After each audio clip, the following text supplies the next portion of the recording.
to be honest. All right, let's wrap this thing up. We got the Browns, 14.5-point underdog going into Seattle. Give me Seattle all day. Let me say, the Seattle Seahawks are another team right now. A lot of people on them. Seattle hasn't been playing anybody. Seattle's just a better team than the last 3 or 4 teams they've been playing. I think Pittsburgh was the last good, decent team they played against, and they won that one 39-30 or something like that. Everybody's just on Seattle. Just stop it already. Just stop it. Cleveland is going to get demolished. I would love to see Johnny Manziel pull up that stuff. Yeah, Jonathan Manziel against the Seattle Seahawks defense. It just doesn't really compute to equal a great performance for Browns fans. I mean, you just can't. At the end of the day, it's Seattle. This team is playing really, really good football, and it's not just Russell Wilson. I know he's going to get the headlines, but his receivers are locked in. His offensive line is playing better than I've ever seen them play. I mean, Russell Wilson last week was throwing balls in a pocket that looked like he was just practicing. There was no defense on the field. They're not letting any penetration, and that was against a really good Ravens front. Russell Wilson, the whole team's playing well right now. Hard to imagine Johnny Manziel is going to even crack, a touchdown, maybe 2? Yeah, I like the Seattle team by at least 14 points. You got the Green Bay Packers going into Oakland to play the Raiders. Raiders are a 3-point underdog. I like the Raiders' chances over here. I think Derek Carr looked pretty good against that Denver defense. Looking at his stats, you'd be like, no, it looks like garbage. But look at how every other quarterback does against them. Derek Carr did pretty well. This Green Bay defense is terrible. The offense was a little better with McCarthy calling the plays. I think it will get better with McCarthy calling the plays. But I think this is going to be a shootout, really. I love the over-under. I love the over at 47. But give me the Raiders over here at home. Yeah, I wouldn't react to the whole McCarthy calling plays. I agree with you. I think it'll get better, but I don't think it's going to be a major factor in getting this team any further than they would have really gone. I mean, the season is pretty much set when you look at that AFC and you're going to say, okay, can this Packers team probably not going to beat Seattle, and they're definitely not going to beat Carolina. So they can go as far as they'll let them. But, yeah, I just don't believe in them right now. Oakland, good young up-and-coming team. Shout out to Khalil Mack, 5 sacks last week. That was a heck of a performance. Excited to see him keep playing the way he is. But I think that Green Bay probably wins, so I'm not sold on them moving forward. 4 more games to go. You got the Miami Dolphins going into San Diego to play the Chargers. This is officially the worst game of the week, but please, can we give Phillip Rivers a win over here? The guy plays harder than most people in the league. Just feel bad for him at this point, and Tannehill looks like trash every week. So give me Phillip Rivers over here at home. Yeah, really rough game. Dan Campbell, we got to feel bad for the guy. He thought maybe he would have a shot, originally, but I don't see it anymore. He's probably going to get it. He'll get his due process and he'll get a chance, but this team's going to go elsewhere in the offseason. So I'd like to see him get a win. But like you said, the Chargers fans have been through so much because they're getting to watch a team that should be talented and should be playing. And they are playing hard. Don't give them that, but it's just not there. So I'm going to go with Miami, but I agree. I would like to see San Diego get a win. The Denver Broncos going into Pittsburgh to play the Steelers. Big game over here.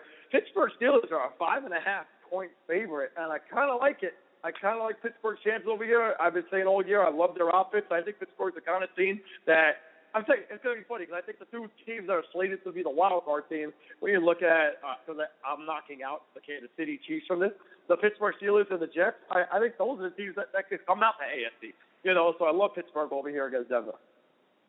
I think this is actually going to be a low-scoring game, contrary to many people's beliefs. I know Pittsburgh has that offense, but I buy into Denver's defense. I do, and Pittsburgh's defense isn't as bad as we originally thought they were going to be earlier this season. Obviously, not having Dick LeBeau, they've been playing pretty well, and they haven't been playing great. They let up that big game to Seattle, but I like this as a low-scoring game. I think Pittsburgh squeaks it out just because a big play to Martavis Bryant, whoever it's going to be. Name all the Pittsburgh receivers, and one of them is going to make a big play. So whether it's Antonio Brown, Brian, whoever it may be, I think Pittsburgh gets a big play late.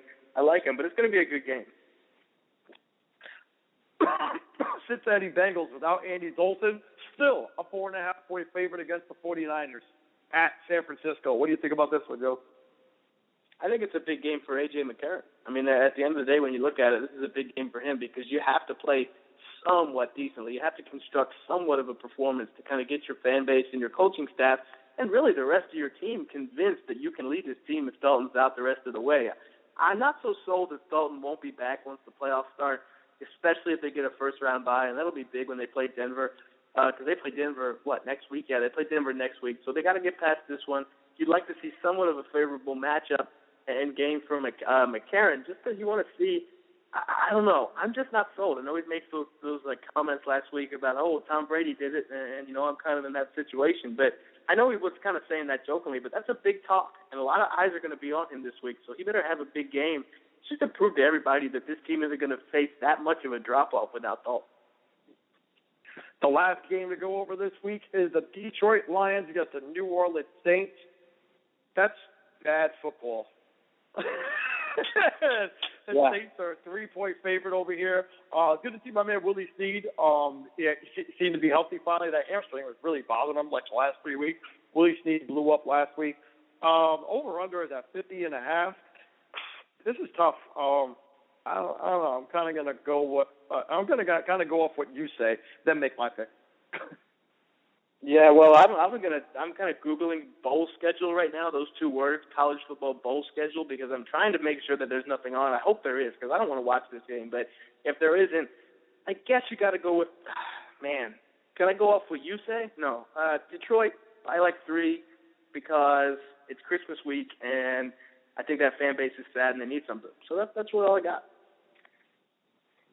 I'm going with New Orleans, and why? Because I hate the Detroit Lions. That's why. That's as simple as that gets. But, Joe, we wrapped up another one. I don't know what I just did with my windows over here. Okay, I got it back up. Thanks for coming on, Joe. I got to see if we're going to do this next week. Next week is Christmas week. I don't know if we're going to have time, really. I have to see what happens next week. It's come up so quickly. This year has literally flown by. It really did. And let me tell you, Joe, these years go by faster and faster as you get older. It's really depressing, so enjoy it. and on that happy note, tell everybody where they can find you, Joe. You can find a very happy Twitter timeline at Joe Wedra compared to what you might find at G. Stilio. No, you got some good stuff. Congrats on the book, by the way. It's a dark place. I hope you're plugging the book, because that's a really cool thing. So props on that. Yeah, hopefully we'll talk next week, but if not, everybody can find us on Twitter doing our normal little debating or whatever you want to call it. We kind of have our own little, it's like a check-in tweet just to kind of make sure each other's still alive after our teams lose every Sunday. So that's always good. Definitely. Thanks a lot, Joe. And I'll be in touch with you during the weekend anyway, man. Be good. Sounds good. Have a good one. And you can follow me on Instagram, Twitter, and the .com website, GSTLIO, GEESTEELIO. Check out NGSEsports.com. That's about it, y'all. I'll see you later. Thanks for checking in with me, and we'll talk to you later. Blah, blah, blah. And blah, blah, blah, and later.